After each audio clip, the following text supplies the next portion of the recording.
Que a graça e a paz de Jesus sejam multiplicadas no coração de vocês, agora nesse momento em que estamos com sua palavra. Amém. Podem sentar-se. Quero sublinhar a palavra escrita em Isaías 55, versículo 9. Assim como o céu está muito acima da terra, assim os meus pensamentos e as minhas ações estão muito acima dos seus.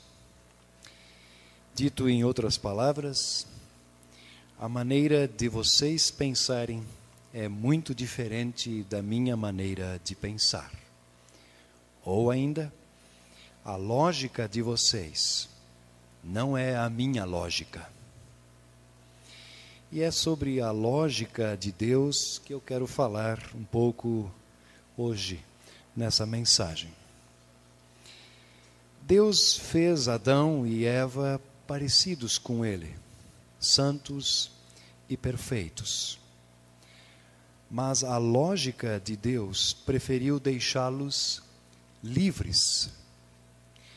A lógica humana, a lógica dos homens, teria deixado Adão e Eva como pequenos bonecos ou como robôs. Mas a lógica de Deus é diferente. E por isso eles ficaram livres. Quando faltou água no deserto, a lógica humana teria dito, faça chover. Mas a lógica de Deus fez sair água das rochas. A lógica humana é em tudo diferente da lógica de Deus. Na lógica humana, os últimos serão os últimos, e os primeiros serão sempre os primeiros.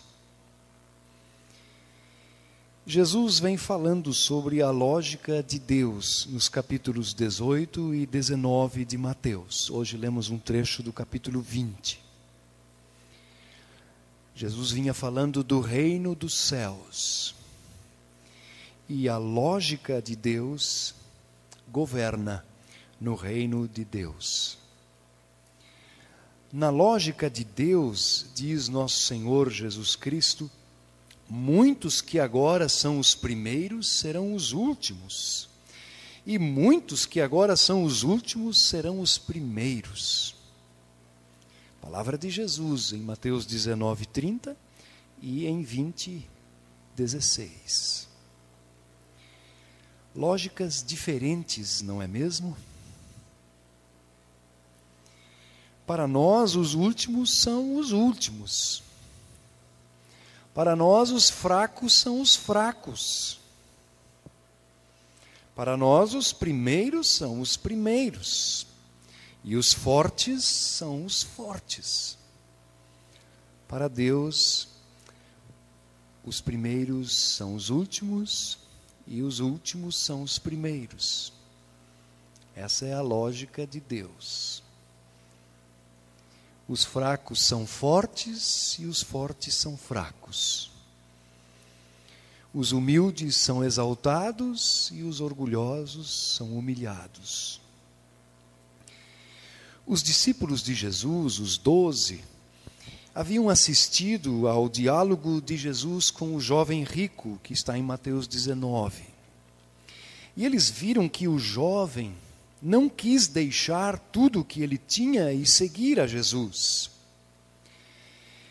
E porque ele fez isso porque amava muito as suas riquezas.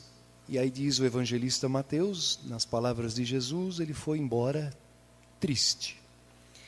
E aí esses 12 homens se enchem de orgulho e Pedro pergunta em lugar deles todos, Senhor, nós deixamos tudo e seguimos o Senhor, estamos aqui com o Senhor. E o que é que nós vamos ganhar com isso? Nós deixamos casa, deixamos trabalho, e estamos aqui seguindo o Senhor. O que é que nós vamos ganhar com isso? Nós somos diferentes desse jovem que conversou aí com o Senhor. Ele foi embora, mas nós estamos aqui. E o que é que vamos ganhar? E aí, como resposta, Jesus lhes dá uma palavra muito estranha. Uma palavra dura. Uma palavra severa. Uma palavra que não cabe nem um pouco no mundo dos negócios, no mundo onde chora menos quem pode mais. Mas é a palavra que cabe muito bem quando o assunto é o reino de Deus. Aqueles que são os primeiros serão os últimos, e os últimos serão os primeiros. Jesus lhes deu essa palavra. Vocês estão preocupados com o que vocês vão ganhar por me seguir, por terem deixado a casinha, a família, o trabalho, o barquinho de pesca? Estão preocupados o que é que vocês vão ganhar com isso? E para ilustrar essa palavra, Jesus então contou a parábola lida dos trabalhadores na plantação de uvas, os trabalhadores da vinha. Diz Jesus: o dono da plantação saiu para contratar trabalhadores.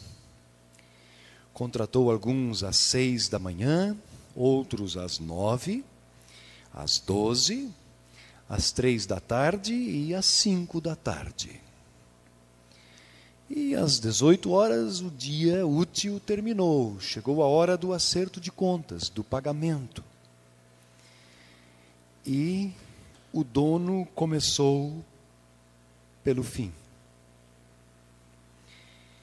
Deus e suas surpresas. Deus surpreende. Começar pelo fim. Os últimos serão os primeiros. A bondade de Deus surpreende. Seus pensamentos não são como os nossos pensamentos. Deus é bondoso e é graça que Ele faz jorrar sobre todos. Deus é bondoso e é graças à sua bondade que somos salvos. Todos recebemos o mesmo pagamento, salvação. E ninguém é mais salvo e ninguém é menos salvo. Todos recebemos salvação. Nessa parábola de Jesus, temos colocadas lado a lado a lógica humana e a lógica de Deus. Ciúme e graça. Ciúme e bondade. No reino de Deus, se me permitem, é a ilógica de Deus que governa. 3 lições claras da parábola da plantação de uvas. Primeira, Jesus quer afastar de nós todo o ciúme e toda a inveja. Segunda lição, no reino de Deus todos recebem a mesma honra. Todos são filhos e filhas. Terceira, ninguém tem mais e nem menos do que o Cristo que eu tenho e que você tem. Ninguém tem mais e nem menos perdão. Ninguém tem mais e nem menos amor de Deus. Ninguém tem mais e nem menos céu. Ninguém tem mais graça e dependência de Deus. E aí surge uma triste constatação. Na parábola da plantação de uvas, Jesus diz que há pessoas que se sentem incomodadas com a bondade de Deus. Eis que a bondade de Deus incomoda o ser humano. A lógica de Deus incomoda a lógica humana. Será que esse sentimento já esteve em nós? sentirmos-nos desconfortáveis e incomodados por causa da bondade de Deus manifesta a outros? Será que já ficamos com ciúmes de alguém por esse alguém receber as mesmas coisas que nós? Será que já ficamos com ciúmes de alguém que foi contratado às 3 da tarde ou às 5 e ganhou a mesma coisa que nós ganhamos, tendo sido nós contratados às 6 da manhã ou às 9? Algumas considerações finais que reparto com vocês. A salvação, a minha e a tua salvação, é uma iniciativa de Deus. Reparem comigo na parábola de Jesus. É o proprietário que sai a contratar os trabalhadores. A iniciativa é dele. Jesus disse em João 15, versículo 16, vocês não me escolheram, mas fui eu que os escolhi. Não foi Saulo ou Paulo que buscou a Jesus, mas foi Jesus que foi ao encontro dele. Por isso, a minha entrada no reino do céu depende de Deus, unicamente. A salvação é uma iniciativa de Deus. Além disso, a salvação é para os necessitados. O proprietário chama desempregados. Ele não chama ou não os chama por serem bons profissionais. Ele os chamou porque estavam lá sem ter o que fazer. Desempregados. O proprietário não quer saber de currículo, de indicações, de cartas de referência, de nada.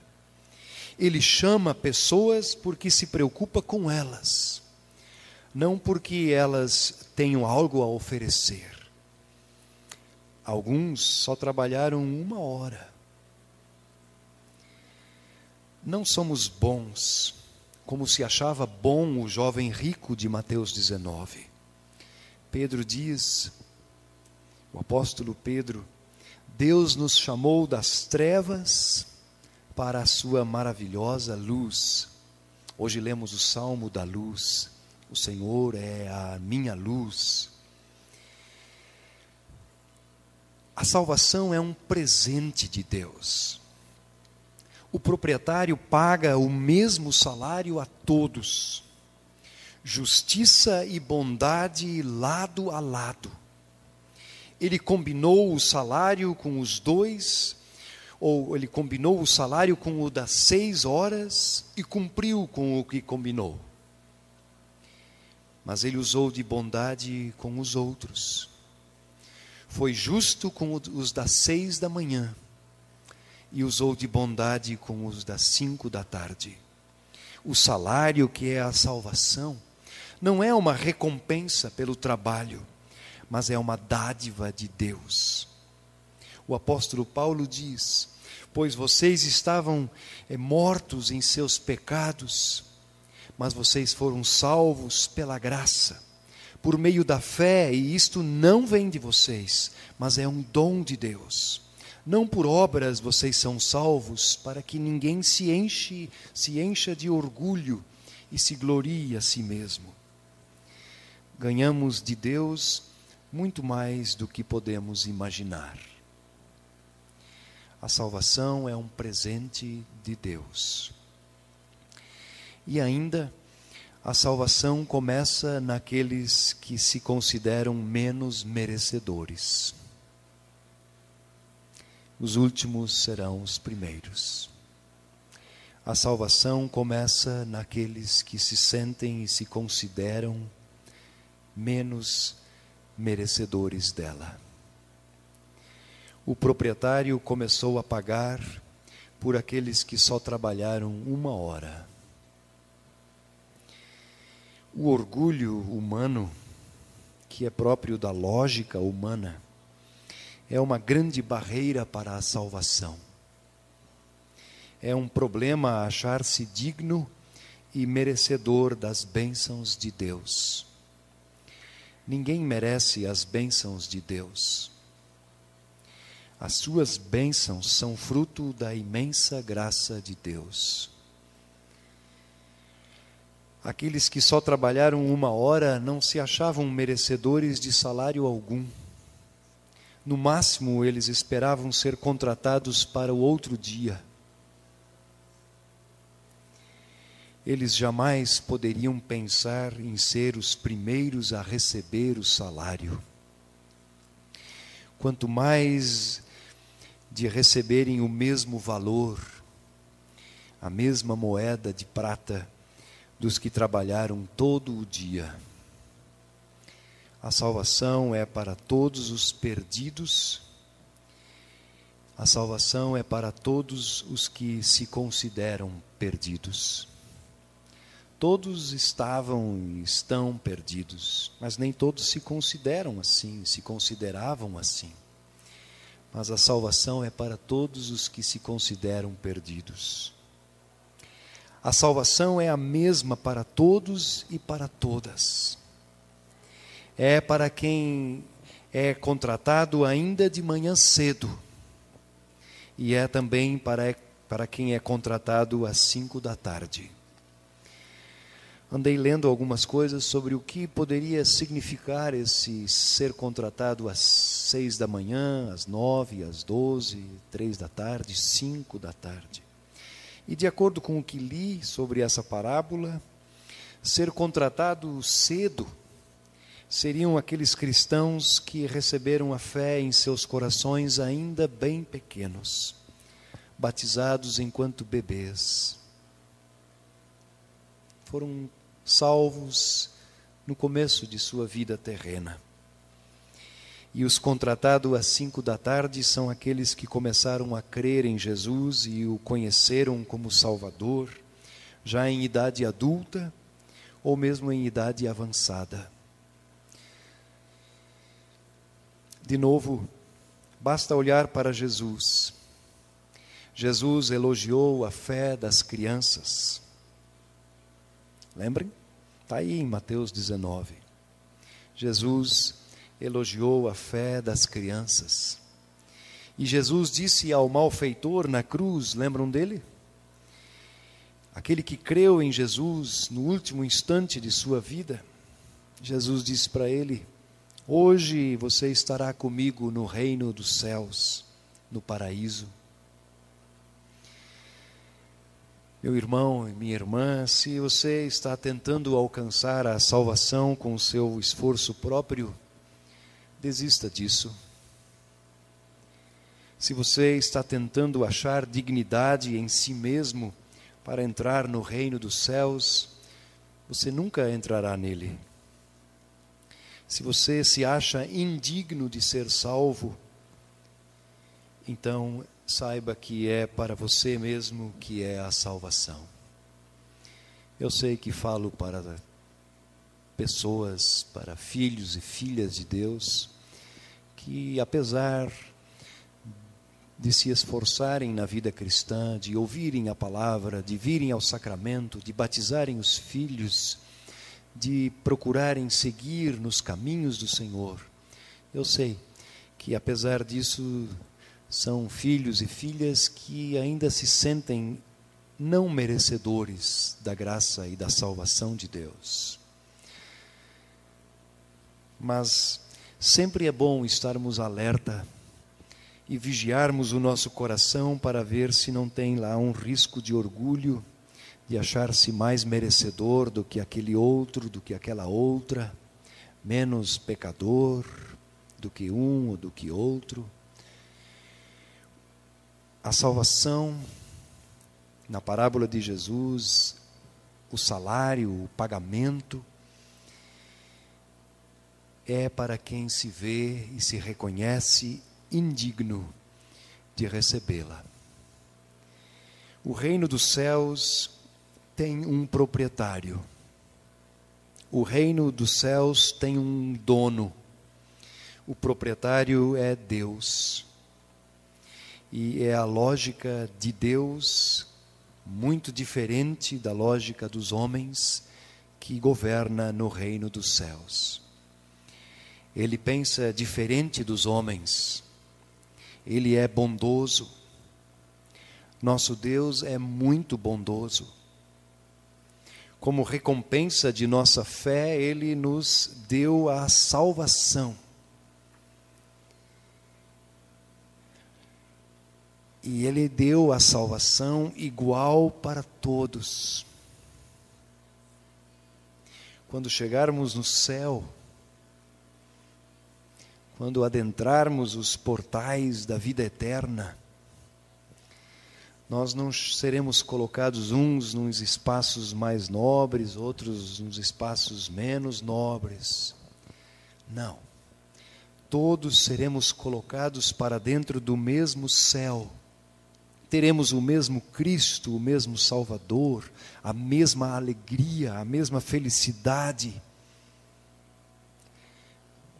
Está explícito aí na parábola de Jesus. A mesma moeda de prata. Fruto de sua imensa graça e de sua imensa misericórdia. Deus é muito bondoso. Alegro-me muito em poder dizer isso de novo hoje à noite para você. Deus é muito bondoso. Eu sei que tem muitas coisas que nos atrapalham no dia a dia, no corre-corre, na agitação, no calor. Mas quero reforçar no seu coração a certeza de que Deus é bom. Apesar das dificuldades, das perdas, a certeza de que Deus é bom permanece. Deus é bondoso comigo e com todos. Amém.